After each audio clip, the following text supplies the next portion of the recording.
Hello, and welcome to the American Report Card. I'm your host, Terry Burris. Thank you for joining us, and don't forget to click and subscribe to our YouTube channel. Well, today is Monday, November 9th, 2020. The new president-elect of the United States, Joe Biden, with his running mate Kamala Harris, have mustered up more votes during any voting season in the U.S. history.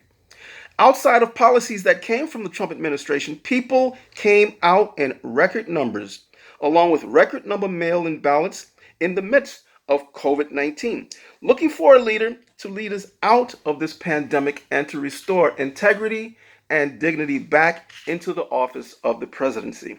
As the whole world watched for 4 years of the Trump degrading of people's illnesses, American warriors and deceased warriors who Trump claimed as losers, it actually seems as though traces of humanity and democracy showed its face over the economy and Trump's policies during the voting.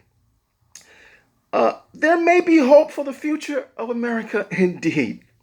But the USA is still a very deeply divided country over policy and race. Unfortunately, Trump's Make America Great Again only appealed to his support base, who have attached themselves to the Republican Party for the most part. But let's be frank here. The Republican Party on the whole is not about a cult of Make America Great Again, which also white supremacists and neo-Nazi groups attach themselves to, that even widen the American divide. The Republican Party has extremely honorable, rational philosophies to govern efficiently. So let's be clear here. Trump was given a pass because Trump ran as a Republican only.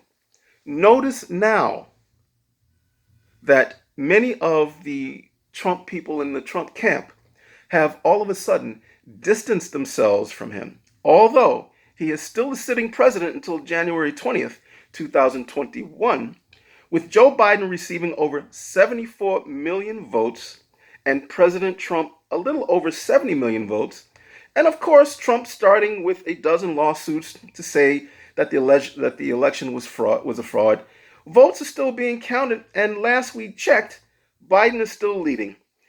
Right now, in the Senate races, there are 48 Democrats and 48 Republicans in the House, with 2 races coming up to hopefully break the tie.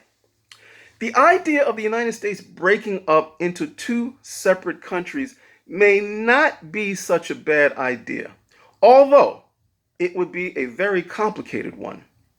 We at the American Report Card hope that one day a total, collective, and respectful way of life towards each other may come, for we all want the same things in life. We all breathe the same air, and we all share the same planet Earth. This is the American Report Card, and I'm your host, Terry Burris. Thank you for joining us.